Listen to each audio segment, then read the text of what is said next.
Bismillahirrahmanirrahim. Alhamdulillahilladzi ahata bikulli syai'in ilma, walladzi qala subhanahu wa ta'ala wa ma utitum minal ilmi illa qalila wa man yu'tal hikmata faqad utiya khairan katsira. Asyhadu an la ilaha illallah wahdahu la syarika lah fid dunya wal ukhra wa ashhadu anna sayyidana Muhammadan abduhu wa rasuluhul murtada.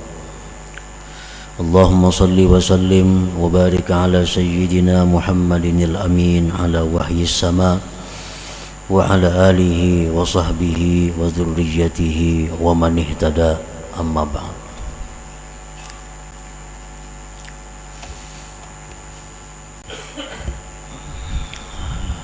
Yang kita hormati dan yang kita cintai para habaib dan para alim ulama, para muhibbin, hadirin hadirat rahimakumullah. Alhamdulillah, puji syukur kita haturkan kehadirat Allah yang selalu mencurahkan kebaikan kepada kita.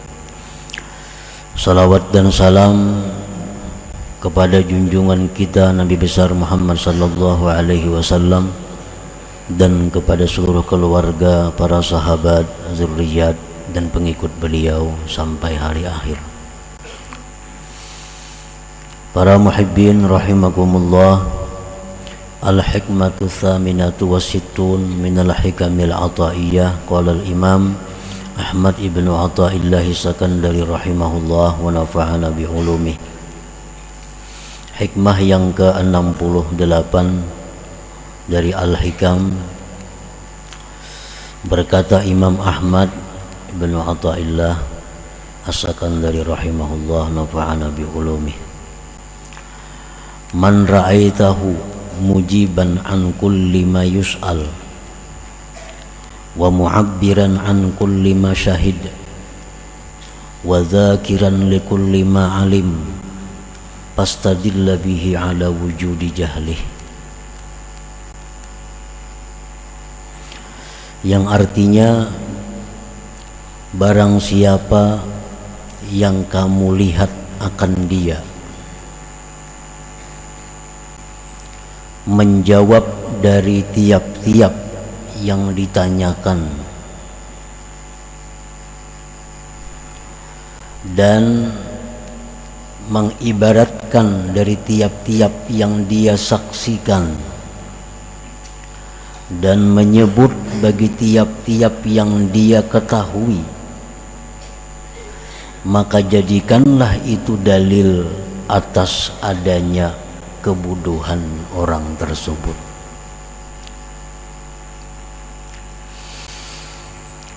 Para muhibbin rahimakumullah, apabila kita melihat seseorang yang mana orang itu selalu menjawab apabila ditanya, orang itu selalu mengibaratkan, mengutarakan apa yang dia saksikan,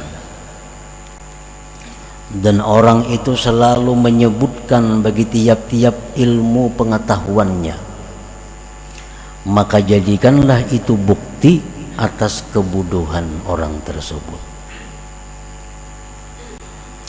Jadi artinya, orang ini bila ditakuni jawab, ditakuni menjawab, ditanya menjawab, selalu dijawab, ada pertanyaan-pertanyaan. Nah, ini bukti kebodohan itu orang. Atau ada orang yang selalu mengutarakan apa yang pernah dia saksikan. Apa yang ia saksikan, kisahkan. Apa yang disaksikan, kisahkan. Itu bukti kebodohan orang tersebut. Atau juga orang ini selalu menyebutkan ilmu pengetahuannya. Ada ilmu, ajarkan, ada ilmu, ajarkan, ada ilmu, ajarkan, maka ini bukti kebodohan orang tersebut. Para muhibbin rahimakumullah. Amma wajhu jahlihi fi kaunihi mujiban an kulli masu'il.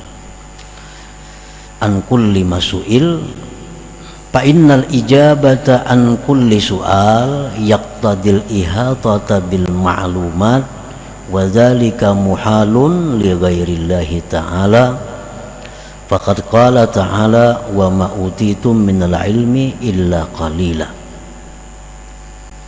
Kenapa orang yang selalu menjawab pertanyaan? Orang ini bila ada soal dijawab, ada soal dijawab. Kenapa orang ini dikatakan jahil?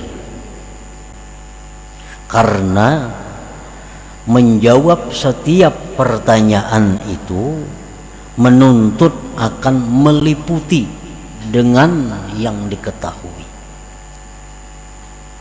Sedangkan meliputi dengan yang diketahui itu mustahil bagi selain Allah Subhanahu wa ta'ala.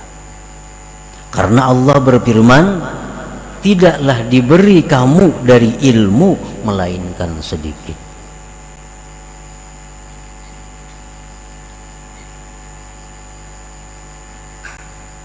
Nah, pertama itu alasannya kenapa orang yang selalu menjawab soal dikatakan jahil. Alasan pertama adalah karena itu menuntut akan meliputi seluruh yang diketahui. Itu mustahil bagi seorang manusia. Itu milik Allah Subhanahu wa ta'ala yang maha meliputi dengan segala sesuatu. Wali anna sa'ila qad yakunu muta'annitan la yastahiqqu jawaba. Dan terkadang pula bahwasanya orang yang bertanya ini kadang-kadang orang yang ingkar, yang kada perlu dijawab, kada perlu dijawab. Kadang-kadang orang yang bertanya ini orangnya muta'annita, mungkir, hanya hendak bikin masalah. Nah, jadi kita dituntut untuk merenungi sebelum menjawab itu, apakah orang yang bertanya ini mungkir atau kada. Misalnya kita tahu orang ini sudah dikenal orang nang anti lawan maulid. Ini orang ini sudah dikenal maulid itu badakannya bid'ah nang sesat. Maulid itu hukumnya haram jarnya. Ke situ kemari ini sudah orang kayak itu. Nah, lalu orang ini datang betakun lawan kita. Napa yuk hukumnya maulid itu? Kada perlu dijawab. Ini kada maasih jawaban kita. Nah, kita jawab jadi masalah, jadi keributan. Karena ini orang yang sudah punya pemahaman maulid itu bid'ah nang sesat. Kada perlu ditanggapi. Orang yang sudah punya pemahaman bahwa talqin itu bid'ah, mahaul bid'ah nang sesat, datang lawan kita bertakun, napa hukumnya menalkinakan orang mati ini tuh? Napa hukumnya membacakan Yasin di kubur itu? Sedangkan ini orang-orang yang anti dengan itu. Nah, ini bertakun lawan kita bukan untuk mencari pengetahuan kada, tapi hanya mengingkari. Nah, muta'annita. Nah, kalau orang-orang seperti ini datang kepada kita bertanya, bertakun, kada perlu ditanggapi. Karena ini kada berhak untuk dijawab. Kada perlu dijawab. Hendak menjawab juga jawab dengan la adri jawabannya. Apa jarnya hukumnya maulid tuh la adri? Apa artinya aku kada tahu?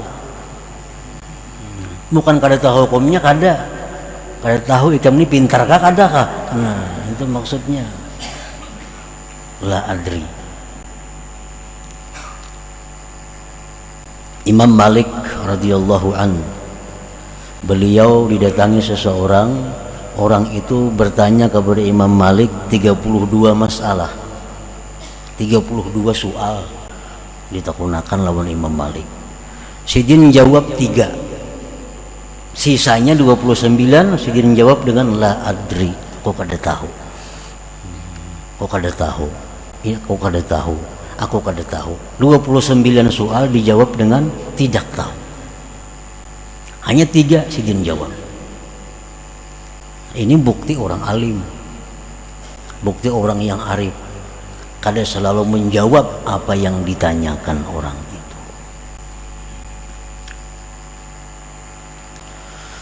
Wa qad takunul mas'alatu allati sa'ala anha la taliqu bihi li'annahu la yafhamuha.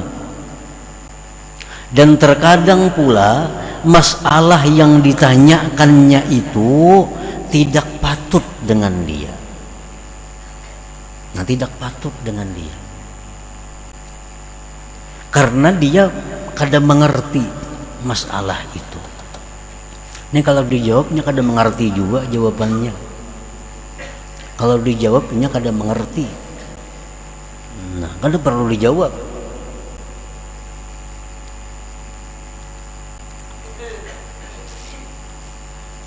Nah, jadi apabila kita menjawab selalu pertanyaan orang, itu bukti bahwa kita jahil. Jadi soal-soal orang, pertanyaan-pertanyaan orang itu dipilih-pilih. Misalnya orang bertanya 5 soal, ini yang patut dijawab sekian, yang patut kada dijawab sekian. Atau ada orang yang bertanya kepada kita, ada orang yang bertakun lawan kita, oh ini orangnya kada mengerti juga, mau dijelaskan, kada usah dijawab, kada perlu dijawab. Qala Nabi sallallahu alaihi wasallam, Rasulullah bersabda, la tu'tul hikmata ghaira ahliha fatazlimuha wa la tamna'uha ahlaha fatazlimuhum. Ujar Nabi kita, artinya jangan kau berikan ilmu itu kepada yang bukan ahlinya, maka engkau menzalim kepada ilmu itu. Dan jangan kamu tegah ilmu kepada orang yang memang ahlinya, maka engkau kalau tidak memberikan ilmu kepada ahlinya, maka engkau menzalim kepada mereka itu.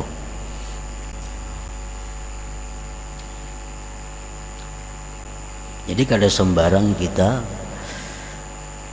disuruh mengajarkan ilmu, kada sembarang kita disuruh menjawab pertanyaan hukum, pertanyaan masalah. Kita pandang juga orang yang bertanya ini, apakah memang dia pantas, apakah memang dia patut untuk mengetahui itu atau belum patut. Nah, bila belum patut kada perlu dijawab, bila belum patut kada perlu diajari. Wa qala an-nabi sallallahu alaihi wasallam, ma ahadun yuhadditsu qauman bi haditsin la tablughuhu uquluhum illa kana fitnatan ala ba'dihim.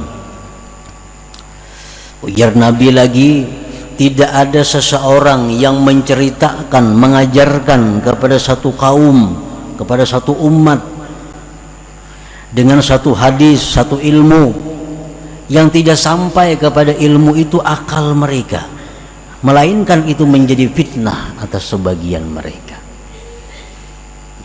Ujar Nabi, jangan mengajarkan ilmu kepada orang-orang yang belum sampai akal mereka kepada ilmu itu.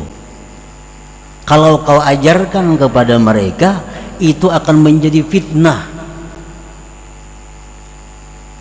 akan menjadi fitnah.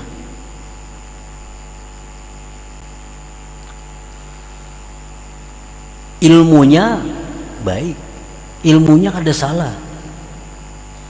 Nang salah itu nang mengajarkan lawan nang dilajari. Makanya kita ada terjadi orang-orang nang kada bisa membayangan lagi mbah mengaji ilmu itu. Kenapa sebabnya? Ilmu tuh bagus sebenarnya, cuma yang mengajar ini kada mengerti, nang dilajari kada paham. Ilmu yang begitu tinggi, ilmu yang begitu mulia, yang mestinya menambah semangat ibadah kepada Allah, sebaliknya kada sembahyang lagi. Orang yang sembahyang bahkan dipadahakannya kada sampai. Kan sudah terbalik tuh. Orang nang sembahyang macam Nabi sembahyang, sahabat sembahyang, tuh padahakannya kada sampai ajarnya. Inya lawan gurunya itu nang sampai, nang kada bisa sembayangan lagi. Orang Jumatnya mau unjun di muka rumah. Padahal dahulu orang ini kaum di masjid, kaum. Begitu mengaji ilmu, ya dia macam itu. Pada ilmunya itu bujur, cuma akalnya ini belum sampai menerima, nang mengajari sama, terjadilah fitnah tadi. Terjadi fitnah. Kayak obat juga. Obat tuh samuaan, obat tuh baik.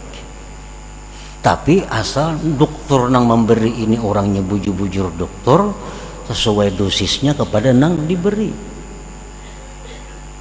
Orang salismaan, ya makanya ming sagrib 4 biji. Padahal ini orangnya sebiji cukup, diunjuki 4 biji. Apa padahal lama, kada berdaya lagi. Nah sama orang nang kada cukup akal diberi ilmu-ilmu nang garaib ngarannya, ilmu-ilmu nang ganjil, ilmu-ilmu yang mahal diberikan kepadanya lemah. Akhirnya kada ada gairah lagi ibadah. Nah kada ada gairah lagi baca Quran karena ketinggian dosis ilmunya. Ketinggian dosis ilmunya. Jadi jangan disalahkan obatnya. Obatnya obat baik. Cuman dokter nang memberi ini keliru, nang menerima pun hakun.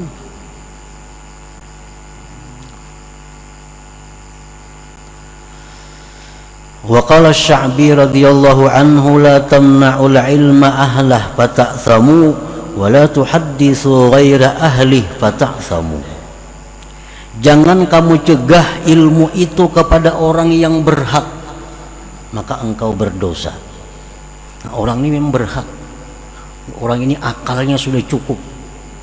Kada kita beri ilmu, kita berdosa. Dan jangan kamu berikan ilmu kepada orang yang bukan ahlinya, kamu pun berdosa juga.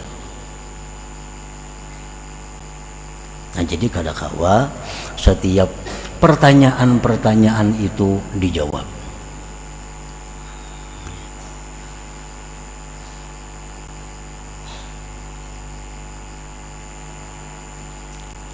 Ada di dalam Al-Quran, baik di dalam hadis Rasulullah Sallallahu Alaihi Wasallam, ada hal-hal yang baik kada tahu pada tahu bagi sebagian golongan manusia. Baik kada tahu pada tahu. Nah karena bila tahu inya akalnya kada cukup, ilmunya bahan-bahannya kada cukup, lalu jadi fitnah kepada dirinya. Padahal semua ilmu-ilmu agama itu, baik ilmu rendah, ilmu sedang, ilmu tinggi, semuaan ilmu itu intinya adalah menggairahkan seseorang dengan Allah melalui ibadah-ibadah jasmani dan ibadah-ibadah ruhani. Kalau ada ilmu yang membuat kita lemah semangat beribadah, itu ilmu yang salah pemahamannya. Ini ilmu bukan ilmu kita. Kita bisa baca buku, tonton baca buku asak jadi kulir sembahyang, jadi kulir menuntut ilmu. Nah berarti kita ini belum cukup akal kita untuk mempaham ilmu itu. Karena setiap ilmu itu intinya adalah mendorong semangat, menambah gairah, mendekatkan diri kepada Allah, baik jasmani atau rohani kita. Rohani dan jasmani itu mesti sama, kada mau berpisah, terpisah mati. Sama aja ilmu syariat, ilmu hakikat itu kada mau terpisah, kada mau terpisah. Kalau hendak bujur, syariat hakikat itu mesti digabung kedua-duanya. Syariat dilakukan oleh Nabi, hakikat pun dilakukan oleh Nabi. Nah, kedua-duanya mesti seimbang dalam diri kita. Nah, para muhibbin rahimakumullah. Wa amma wajhu jahlihi fi kaunihi mu'abbiran an kulli ma syahid minal karamat wa ma wasala ilaihi minal maqamat لأن هذه الأمور أذواق باطنية وأسرار ربانية لا يفهمها إلا أربابها وأهلها فتعبيرها للعموم تخفيف بقدرها ونقص في الإخلاص وتمكين لدخول الرياء فهلك مع الهالكين. Kenapa orang yang selalu mengutarakan apa yang dia saksikan, orang yang mengutarakan apa yang dia saksikan itu dikatakan jahil? Karena apa yang dia saksikan daripada karamat-karamat itu adalah merupakan rasa-rasa batiniah, rahasia-rahasia ketuhanan yang kada dimengerti oleh orang yang belum sampai ke sana. Menakbirkan, mengutarakan itu bagi orang umum itu merendahkan nilainya, mengurangi pada ikhlas dan memungkinkan masuknya riya, maka dia akan binasa beserta orang binasa. Umpamanya kita beribadah, sembahyang. Nah, sewaktu sembahyang itu kita diberi Allah kemanisan, kelezatan. Nah, ini azwaq batiniyah, rasa batin. Dan ini rahasia Tuhan. Kita beribadah ada lezat, ada nikmat. Nah, ini jangan dikisahkan kepada orang umum. Jangan dikisahkan kepada orang umum. Orang umum tuh kada mengerti itunya. Orang umum tuh kada mengerti kelezatan ibadah tuh kada mengerti, dan inya kada paham kayak apa ibadah tuh nyaman. Kada perlu diceritakan kepada orang umum. Menceritakan itu kepada orang umum, satu, merendahkan nilainya. Yang kedua, mengurangi keikhlasan. Yang ketiga, bisa jadi riya. Bisa jadi riya. Di waktu kita asik baca salawat dengan khusyuk, dengan adab yang bagus baca salawat, lalu guring bertemu Rasulullah Sallallahu Alaihi Wasallam. Nah, ini azwaq batiniyah, ini rahasia ketuhanan, ini karamat. Kada perlu diutarakan itu kepada orang-orang, kada perlu. Dapat Lailatul Qadar, kada perlu dikisahkan. Ini karamat. Kita kisahkan, kita bertamu Rasulullah, kita bertamu ini kepada orang-orang yang bukan berhak mengetahui itu. Nah, itu menurunkan nilainya. Lain kita lawan guru kita. Nah, guru ulun ini bila mengamalkan ini asa ada kelezatan umpamanya. Nah, pendapat pian kayak Pak Guru itu nanti lawan guru menceritakan itu ada jadi masalah. Atau kita ada hal-hal apa yang kita temui dalam ibadah kita, ada keistimewaan yang kita temui dalam menjalankan perintah Allah, kita ceritakan kepada guru ada jadi soal. Tapi kalau kita ceritakan kepada umum, nah ini yang bahaya, ini yang menunjukkan kebodohannya.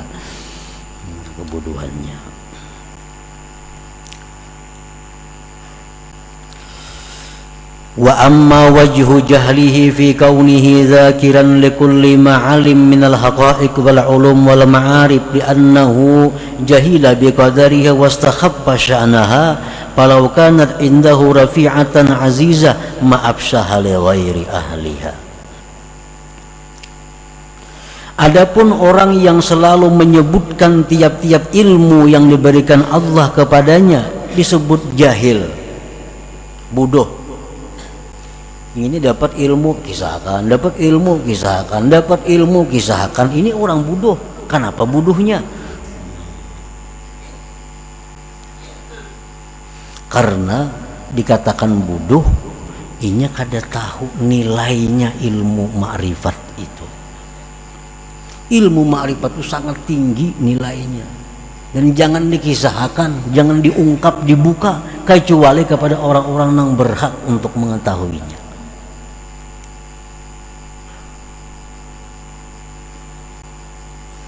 Nah, orang umpamanya contohnya berjual permata, berjual batu, cincin.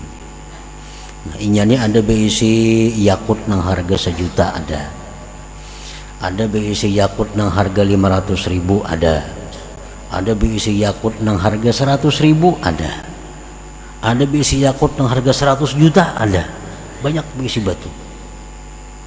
Datang orang, orang ini orang miskin, orang kada baharta, datang kepada ampun batu nih, aku hendak aja bawa tas yakut adalah berisi ikam, aku hendak jauh memakai yakut, ujar nang orang miskin nih. Nah kita ini banyak berisi yakut mulai nang 100.000 sampai 100 juta harganya. Nang mana nang kita tampayakan lawan si miskin nih yakut nih, nang mana kita tampayakan nang harga 100.000 kah kita tampayakan atau nang 100 juta kah ditampayakan. Nah kalau pedagang ini pintar, kada mau menampayakan nang 100 juta, kada bakal nukar inya, kada kawan nukar.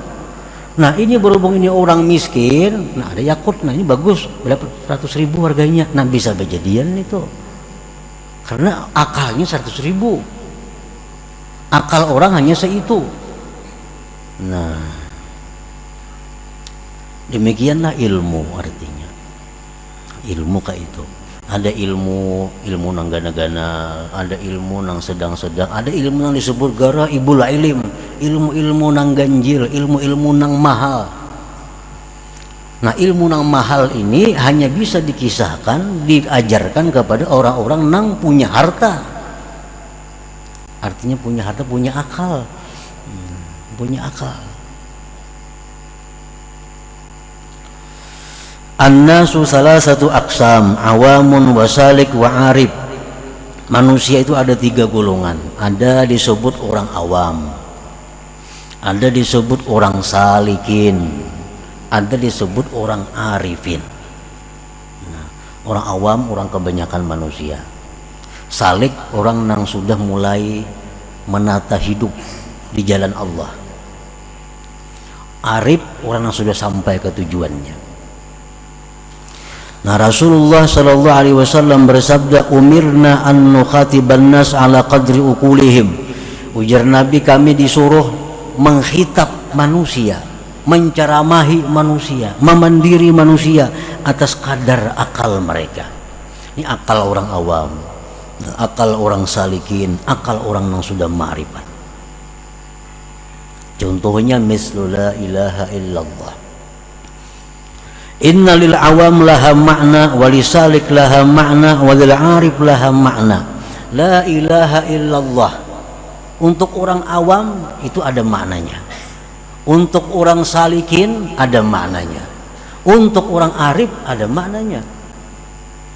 Nah kalau ada orang awam batakun, mun kita berzikir la ilaha illallah tuh napa nang baik di hati.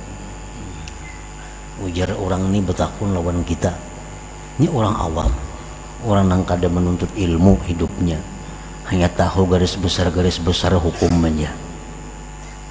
Betakun, mun aku berzikir la ilaha illallah napa nang baik di hati, ujarnya. Nah kalau ini orangnya orang awam, unjuk lawan inya makna orang awam. Nah, la ilaha illallah itu menurut orang awam artinya apa? La ma'buda bihaqqin illallah. Tidak ada yang disembah sebenarnya kecuali Allah. Nah itu yang cocok maknanya. Jadi boleh kamu berzikir la ilaha illallah, dalam hati tidak ada Tuhan yang disembah selain Allah. La ilaha illallah, tiada Tuhan yang disembah selain Allah. La ilaha illallah, dalam hati tiada Tuhan yang disembah selain Allah. Karena orang itu ukurannya itu. Nah, datang pulang orang yang menuntut ilmu, Nah, orang ini sudah bagus hidupnya di jalan Allah, nang halal, nang haram tahu, nang haram ditinggalkannya, nang ini diambil, nang baik diambilnya. Orangnya rajin nuntut ilmu, sudah salik, nang sudah salikin. Datang lawan kita, apa nang bagus maknanya la ilaha illallah tuh dalam hati, mun kita berzikir la ilaha illallah la. Nah, lain lawan nang tadi artinya. Nah, untuk orang seperti ini bisa kita beri, kalau ikan tuh maknanya la ilaha illallah, tidak ada yang berbuat kecuali Allah. Jadi bila ikan berzikir la ilaha illallah, tidak ada yang berbuat kecuali Allah, tidak ada yang berbuat. Nah, itu maknanya. Ini untuk orang yang sudah salikin. Nah, kalau orang yang sudah arif, lain lagi maknanya la ilaha illallah itu. Nah, ampun orang arif ini jangan hendak diunjuk lawan orang awam. Arti la ilaha illallah ini nang ampun orang nang arifin jangan dikasihkan kepada orang awam. Didustakannya kayaknya. Didustakannya kada percaya. Kenapa? Akalnya kada sampai ke sana. Qala al-Imam Ali karramallahu wajha haditsin nas biqadri ma yafhamun aturidu ayyukdzaballahu wa rasuluh. Ujar Sayyidina Ali, ceritakanlah kepada manusia dengan kadar yang mereka paham. Apakah kamu ingin bahwa Allah dan Rasul itu didustakan? Nah, karena kalau makna la ilaha illallah itu yang punya orang arif diberikan kepada orang awam, didustakannya kayaknya. Allah didustakannya. Kenapa? Karena kada sampai ke sana jenjang ilmunya, kada sampai ke sana jenjang akalnya. Jadi berilah dia ilmu, berilah dia pemahaman supaya mereka jangan sampai mendustakan Allah dan Rasul. Nah, para muhibbin rahimakumullah. Jadi ilmu, baik ilmu bawah, ilmu tengah, ilmu atas, semuaan sama. Intinya adalah mendorong kita, memberi semangat kita untuk tambah ibadah kepada Allah, zahir dan batin. Zahir dan batin. Apabila kita menuntut ilmu membuat kita lemah ibadah, harus mundur. Turunakan dosisnya, bisa ketinggian. Mbah menuntut ilmu tuh sembahyang dulu bagus, kulir ini sembahyang. Nanti kaji ilmu itu, dulunya lawan ibu bapak bakti, lawan kuitan bakti. Mbah mengaji itu wani nyari kuitan, wani nyari mama, wani nyari abah. Mbah mengaji ini nih. Nah, berarti tinggalkan ilmu itu kada cucuk. Karena ilmu seseorang makin tinggi, makin hormat kepada kedua orang tuanya, makin cinta, makin bakti kepada kedua orang tuanya. Kada ada ilmu yang mengajarkan merendahkan orang tua, kada ada. Kalaunya ada, salah. Baik nang mengajar atau nang menerima nang salah. Nah, jadi menuntut ilmu di tempat manakah, guru siapakah, bila intinya menambah gairah ibadah, menambah banyak ibadah zahir dan batin, maka ilmu itulah bermanfaat untuk dirinya. Nah, kemudian hikmah yang ke-69. Ila hadratin Nabi sallallahu alaihi wasallam. Al-Fatihah. Iyyaka na'budu wa iyyaka nasta'in.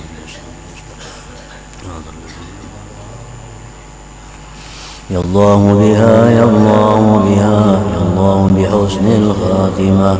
Ya Allah biha, ya Allah biha, ya Allah bihusnil khatimah. Ya Allah biha, ya Allah biha, ya Allah bihusnil khatimah. فيا أيها الرجل منه شفاعة صلوا عليه وسلموا تسليما.